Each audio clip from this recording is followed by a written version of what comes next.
네, 여러분 안녕하세요. 반갑습니다. 정광재입니다. 오늘 4차 전당대회 국민의힘 신임 당대표로 선출된 한동훈 당대표님을 모시고 기자회견을 진행하도록 하겠습니다. 양해 말씀은 다음 그 방송 출연 일정이 있어서 기자회견을 조금만 짧게 진행하시는 점은 양해 부탁드리겠습니다. 질문 받겠습니다. 네, 우리 이윤우 기자님. 고맙습니다. 또 내일 일정 아직 확정되지 않은 거로 알고 있는데 윤석열 대통령 먼저 예방하실 계획 있으신지 혹은 현재 일정 따로 조율 중이신 게 있는지 좀 여쭙고 싶습니다. 당연히 찾아가 뵈야 될 거고요. 아직 제가 지금 이 행사장에서 바로 와서 아직 일정을 구체적으로 잡지는 않은 상태입니다만 당연히 당정 관계를 생산적으로 운영하기 위해서 대통령 찾아뵙고 자주 소통드릴 생각입니다. 네, 질문에 앞서서 소속과 성명을 좀 부탁드리겠습니다. 우리 MBC 손하늘 기자님. 예, 대표님 당선 축하드립니다. 고맙습니다. 예, 혹시 지금 대표님 당선 소식이 이제 전해지자마자 야당들에서 일제히 제3자 특검법 빨리 추진해라 어떻게 할 거냐라고 논평을 내고 있는데 여기에 대해서 어떤 입장이신지랑 지명직 최고위원 누구 지명하실 건지 궁금합니다. 야당은 지금 도대체 특검 말고는 할 얘기가 별로 없나 봅니다. 저는 야당과도 협치하겠다는 말씀을 드립니다. 그리고 우리 당이 당면한 문제들에 대해서 하나하나 제가 순리대로 풀어나갈 것이다 라는 말씀 드리죠. 지명직 최고 그런 문제는 사실 제가 5분 전에 당선됐잖아요. 그러니까 지금 제가 말씀드릴 문제는 아닐 것 같고요. 고맙습니다. 네, 질문하실 때 소속과 성명 꼭 좀 말씀해 주십시오. 앞에 계신 우리 기자님. 한겨레 신문의 신민정이라고 합니다. 그 향후에 당직 인선하실 때 혹시 소위 말하는 친윤석열계 의원님들도 기용하실 계획이신지 궁금합니다. 저는 우리 당의 앞으로 친한인이 이런 친 누구니 하는 식의 정치 개판은 없을 거라는 약속을 드립니다. 그런 얘기들은 예를 들어서 친한이라고 했을 때 저랑 같이 가는 사람들이 제가 잘못된 행동을 하더라도 저를 무조건적으로 지지하고 추종하는 사람들을 말하는 거라면 우리 당에는 그런 사람들이 없을 겁니다. 저는 우리 당이 이 위기를 극복하고 승리의 기반을 만들기 위해서 유능한 분들과 많은 유능한 분들, 경륜이 있는 분들과 함께 할 것이다 라는 말씀 드립니다. 네, 다음 이 앞줄에 계신 분 마이크 좀 전달해 주시겠어요? 안녕하세요. 헤럴드 경제 신현주입니다. 고생 많으셨습니다. 우선 당선 축하드립니다. 막 당선되시긴 했지만 여쭤봐야 될 것 같아서요. 민주당이 내일부터 이제 대표님 관련 특검법을 법사위에 회부하는 걸 검토한다고 하는데 어떻게 보시는지 어떻게 대응하실지 궁금합니다. 그런 억지 협박으로 저와 우리 국민의힘이 새로운 변화를 향해 나아가는 것을 방해하지 못할 겁니다. 그 특검이라는 게 뭔지 아세요? 의혹이 있고 국민적인 의혹이 있어서 하는 거잖아요. 근데 그건 그냥 저를 어떻게든 해코지하겠다는 목적 말고는 그 내용이 뭔지 모르죠. 있더라도 너무 황당한 내용들이잖아요. 물어보셨으니까 말씀드리죠. 경찰 수사에서도 무혐의가 났고 그리고 그 이후에 경찰의 수사심의위원회에서도 무혐의가 난 사안이죠. 그리고 공수처에서도 대단히 공격적인 수사를 했던 지난 정부의 공수처에서도 무혐의를 냈던 사안이잖아요. 특검을 수사할 만한 수사 대상 자체가 있나요? 그리고 나아가서 이런 것도 있던데요. 검수완박의 문제점을 타파하기 위해서 제가 검수원복 시행령을 했잖아요. 법무장관 때. 그걸로 인해 가지고 마약 수사가 가능해졌고 무고 수사가 가능해졌죠. 국민 여러분이 모르실 텐데 민주당이 말하는 조국당이 말하는 특검에 그게 대상이 들어가 있습니다. 그게 왜 특검의 대상이죠? 상줄 일이지. 그렇지 않습니까? 그거 나머지도 무슨 소송 관련한 얘기도 있던데 항소 그거는 법무장관으로서 제가 회피해서 아예 제가 보고도 안 받았던 사안들이잖아요. 그리고 댓글 얘기 댓글 뭘 어땠다는 얘기예요. 저는 전혀 알지도 못하는 내용이고 만약 그런 식으로 댓글을 얘기한다면 오히려 민주당 쪽에 있는 무슨 DD 리스트인가 이런 유의 얘기들 많았잖아요. 그쪽이야말로 매크로라든가 어떤 댓글팀을 운영하는 손가락 혁명군이라든가 그거 파다 보면 이재명 대표 나오지 않겠어요? 저는 그런 거 없습니다. 뭘 특검하겠다는 겁니까? 다시 말씀드리지만 그런 식의 억지 그게 저한테 협박이 될 거라고 생각하시는지 모르겠지만 그런 식의 억지 협박으로 저와 우리 국민의힘이 새로운 변화를 추진하고 그래서 승리의 기반을 만들기 위해 새 출발하는 것을 방해하지 못할 겁니다. 네, 다음 질문 받겠습니다.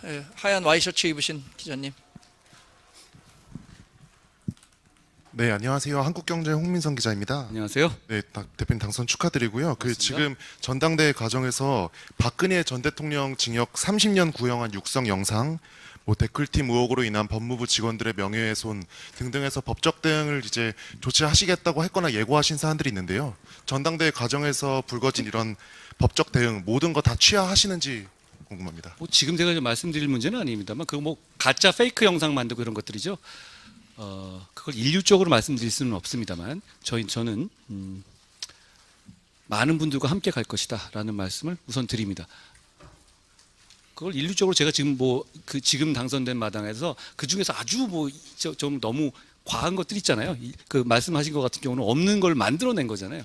그런 문제에 대해서는 그걸 단지 그렇게 할 수 있는지 여부는 그런 이유로 취할 수 있는지 여부는 잘 모르겠어요. 그렇지만 기본적으로 전당대회에 사이 기간에 있었던 어떤 갈등이라든가 이런 문제에 대해서는 과거를 묻고 가야 된다라고 과거는 과거대로 두고 미래로 가야 된다라는 생각을 하고 있습니다. 화합하고 단결하고 그래서 미래로 가야 한다라는 생각을 제가 하고 있습니다. 네, 다음 질문 받겠습니다. 앞줄에 박 기자님 소속과 성명 꼭 좀 말씀해 주시기 바랍니다. 네, 대표님 안녕하십니까. 머니투데이 박상곤입니다. 일단 반갑습니다. 당선 축하드리고요. 반갑습니다. 대표님을 전당대회 기간 내내 괴롭혔던 게 사실 총선백서였습니다. 그 총선백서 전당대회 전 발간을 주장하시는 분들은 의도적이라고 말씀하신 적도 있었는데요. 당대표로서 총선백서 언제쯤 발간하실 생각이신지 여쭙고 절차에 싶습니다. 따라 하면 되지 않을까요? 그게 어떤 특정한 사람이 총선에 대해서 이렇게 규정한다고 해서 그게 다 그렇게 되는 건 아니잖아요. 총선에 대한 평가 여러분들이 하셨고 그리고 이번 당대표 선거를 통해서도 민심과 당심이 상당 부분 하신 거 아닌가요? 그걸 이 당을 위해서 도움이 되는 총선 백서가 나왔으면 좋겠다라는 희망을 당대표로서 갖습니다. 네, 다음 질문 받겠습니다. 두 번째 줄에 유은총 기자님. 오랜만입니다. 대표님 축하드립니다. 고맙습니다. 예, OBS 유은총 기자입니다. 실질적으로 이제 당대표로서 가장 큰 과제가 재보궐선거와 2년 뒤 지선 그리고 대선 정권 재창출인데 어떤 행보부터 시작하실지 좀 알고 싶습니다. 지금 당의 체질을 개선해야 되고 당이 변화하는 모습을 보여야 되고 당이 민심에 따르는 모습을 보여야 합니다. 그걸 위해서 해야 될 일은 많죠. 그걸 제가 어떤 구체적인 걸 먼저 지금 지적할 단계는 아니고요. 차차 말씀드리겠습니다. 그렇지만 저는 지금 우리가 변화해야만 이길 수 있다고 생각합니다. 당대표 선거 내내 저는 변화를 내걸고 표를 구했잖아요. 그리고 거기에서 60몇 프로의 압도적인 표를 민심과 당심이 주셨죠. 그러면 저는 변화하라는 명령을 받은 것이다 라고 생각합니다. 저는 민심과 당심의 그 명령을 충실히 따르겠습니다. 네, 저희가 55분까지 기자회견을 진행할 건데요. 질문 두세 개만 더 받겠습니다. 그러면 우리 서울신문 기자님. 안녕하세요. 서울신문 조중원 기자입니다. 먼저 당선 축하드립니다. 고맙습니다. 대표님 일단 대표가 되신 후에 탕평책은 좀 어떻게 쓰실 건지가 궁금하고요. 그리고 지도부가 소위 말해서 그 친윤계 의원님들이 조금 더 많이 당선되시면서 지도부에 갈등이 좀 있을 것이다 관측이 나오는데 좀 이를 어떻게 해결하실지 궁금합니다. 우리의 목표는 같습니다. 이 정부를 성공시켜서 정권을 재창출하는 겁니다. 목표가 같은 사람들 사이에 이견이 있는 걸 갈등이라고 생각하지 않아요. 저는 그 이견을 민주적인 토론과 합리적인 대화로 해소할 것이고 그 과정에서 더 좋은 정답을 찾겠습니다. 꼭 제가 생각하는 게 정답은 아니잖아요. 저는 열어놓고 유연성 있게 설득하고 경청하고 그리고 설득당할 거라는 말씀드립니다. 네, 다음 질문 받겠습니다. 서서 질문하시고 계신데. 예. 네, 중앙일보 윤주원 기자입니다. 안녕하세요. 당선 축하드립니다. 고맙습니다. 네, 그 제3자 최상병 특검 추진하는 과정에서 원내 반대에 부닥치시면 그래도 발의를 강행하실 것인지 아니면은 당내 설득을 또 어떻게 하실 것인지 그 지점 질문드리고 싶습니다. 정치는 살아있는 거죠. 그리고 저는 당대표로 오늘 됐고요. 그리고 당에서 절차가 있습니다. 이 과정에 대해서 제가 이 제3자 특검법을 내므로써 여러 가지 돌파구가 이미 생겼다고 생각합니다. 그 이후에 상황이 여러 가지 변했고요. 그리고 이재명 대표는 이 제가 말하는 제3자 특검법을 정면으로 거부한 상황이고요. 이런 상황들을 감안해서 저는 제 뜻이 저는 지금 생각도 같은데요. 그 과정에서 당내 우리 민주적인 절차를 통해서 토론해 보겠습니다. 네, 질문 정말 2개만 더 받겠습니다. 저 까만 옷 입으신 우리 기자님. 네, 전당대회가 안녕하세요. 길지 않았어요, 전당대회가? 길었어. 예. 주간지 시사인의 전혜원 기자라고 합니다. 반갑습니다. 예, 반갑습니다.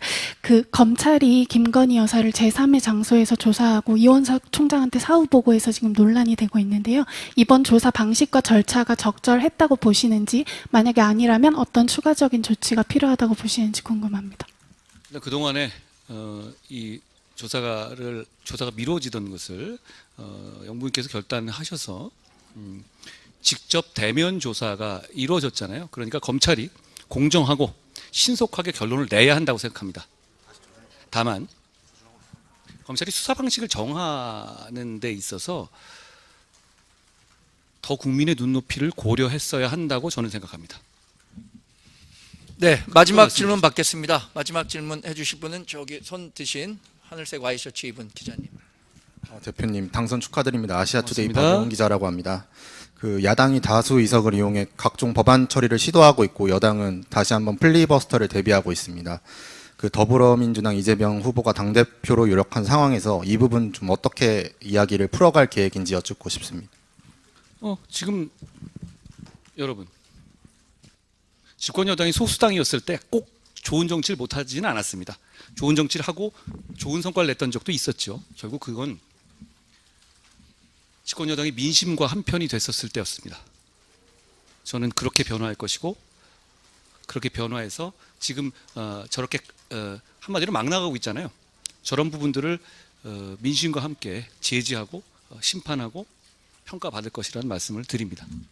네, 시간 관계상 오늘 기자회견은 여기서 마치도록 하겠습니다. 수고해 주신 기자 여러분 대단히 감사합니다. 고맙습니다. 예.